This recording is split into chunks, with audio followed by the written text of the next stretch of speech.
Je voulais vous dire qu'on arrêtait le télétravail, donc il va falloir que vous reveniez au bureau tous les jours. Pardon? Pourquoi? C'est comme ça, je préfère que tout le monde soit là. Mais attendez, ça fait des années que je suis en télétravail. Même avant le Covid, je travaillais déjà comme ça. Oui, bah écoutez, ça va changer, c'est tout. Non, non, mais je refuse. Vous savez très bien que j'habite pas à Paris, je vais pas déménager non plus. Non, mais là, je suis pas en train de vous demander votre autorisation. Donc si à partir de lundi, vous n'êtes pas tous les jours au bureau, ce sera procédure disciplinaire et licenciement. Si tu es en télétravail dans une entreprise depuis plusieurs années, ton employeur ne pourra pas forcément te contraindre à revenir travailler sur site sans ton accord. En fait, quand ton boss change quelque chose, il faut se demander si c'est une modification de ton contrat de travail ou une modification de tes conditions de travail. Et ici, dans certains cas, il faudra ton accord pour que tu reviennes travailler sur site, parce que ça peut être une modification de ton contrat de travail. Et ça, peu importe le fait que le télétravail ait été mis par écrit ou pas. Ce qui compte, c'est que ce soit le mode d'exercice de ton travail depuis hyper longtemps. Par contre, pour que ça fonctionne, il faut que tu sois en télétravail depuis vraiment très très longtemps. Donc le fait que tu sois en télétravail depuis quelques temps et par exemple depuis le Covid, c'est possible que ça ne fonctionne pas, surtout que c'était lié à une circonstance un peu exceptionnelle. La jurisprudence n'a pas donné de délai en termes d'années pour déterminer si oui ou non c'est suffisamment long pour être considéré comme une modification du contrat de travail. Il faudra attendre de voir si c'est précisé dans le futur, mais en attendant, abonne-toi pour mieux comprendre le droit. Bonjour, il y a un problème avec les radiateurs, c'est ça? Oui, ça marche plus. Ok, je vais regarder, on commence par la... C'est quoi ça?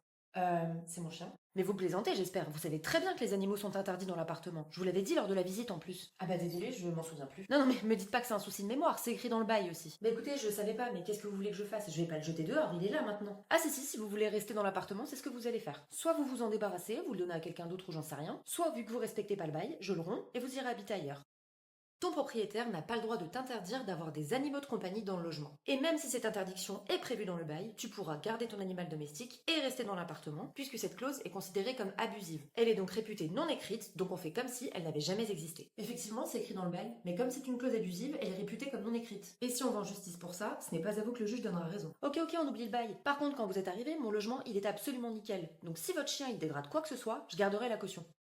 Si ton animal cause des dégradations, par exemple un chat qui ferait ses griffes sur le canapé ou qui arracherait le papier peint, le propriétaire pourra retenir le dépôt de garantie, qu'on appelle souvent la caution, quand tu quitteras le logement. Par contre, le propriétaire ne peut jamais choisir arbitrairement le montant du dépôt de garantie qu'il va garder. Il doit retenir le dépôt de garantie en fonction des travaux nécessaires pour remettre le logement en état, et dans tous les cas, le propriétaire doit toujours te remettre les justificatifs qui expliquent pourquoi il garde telle somme. Pour plus d'informations sur les relations propriétaire-locataire, abonne-toi pour mieux comprendre le droit. Bonjour tout le monde, allez on s'installe rapidement s'il vous plaît. Bonjour madame. Bonjour Elodie, ça fait longtemps qu'on t'a pas vu. Oui, j'étais malade, mais ça va mieux maintenant. Elodie, t'as oublié de me donner ton certificat médical.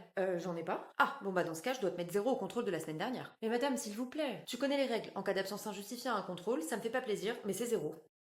La loi est très claire. Un professeur ne peut pas mettre 0 à un élève à cause d'une absence injustifiée. Et d'ailleurs, ils ne peuvent pas non plus te mettre un 0 ou réduire une note à cause de ton comportement en classe. En fait, l'idée, c'est qu'on doit distinguer ton travail et ton comportement. Si tu as un comportement perturbateur ou que tu manques à tes obligations à l'école, tu peux être puni, devoir faire un devoir supplémentaire ou avoir une heure de colle, mais par contre, les notes viennent apprécier un travail, et c'est pour ça qu'en principe, ton comportement ne peut pas affecter une note. Il y a autre chose qu'ils ne peuvent pas faire. Et d'ailleurs, pourquoi t'as pas de certificat médical? T'étais vraiment malade au moins? Oui, j'étais vraiment malade. J'ai demandé le certificat au médecin, mais il m'a dit que j'en avais pas besoin. Pas besoin? Mais bien sûr que si, t'en as besoin pour justifier ton absence. Bah, c'est lui qui a pas voulu m'en faire un en me disant que c'était pas nécessaire.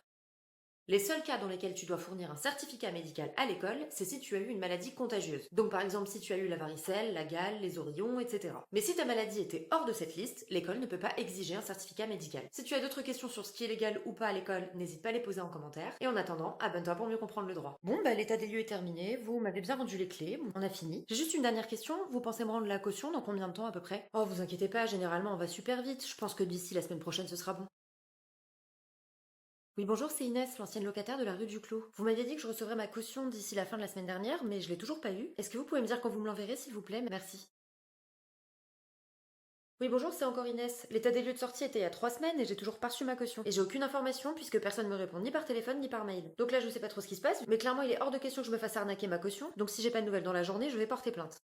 Quand un locataire quitte un logement, le propriétaire ou l'agence immobilière a un certain délai pour te rendre le dépôt de garantie, qu'on appelle souvent la caution. Il y a 2 délais différents. Si l'état des lieux de sortie était conforme, donc en gros tu as rendu l'appartement dans le même état que tu l'as trouvé, le propriétaire a 1 mois pour te rendre la caution. Par contre, si l'état des lieux de sortie n'est pas conforme, donc tu as rendu le logement avec des dégradations, le propriétaire a 2 mois pour te rendre la caution. Bonjour, c'est encore Inès. J'ai toujours aucune nouvelle de votre part pour le dépôt de garantie, et là l'état des lieux de sortie qui était conforme, on l'a fait il y a plus d'1 mois et demi. Donc vous êtes en retard sur la restitution du dépôt de garantie. Donc là, sachez que je vais demander des intérêts de retard, ça vous fera peut-être réagir plus rapidement.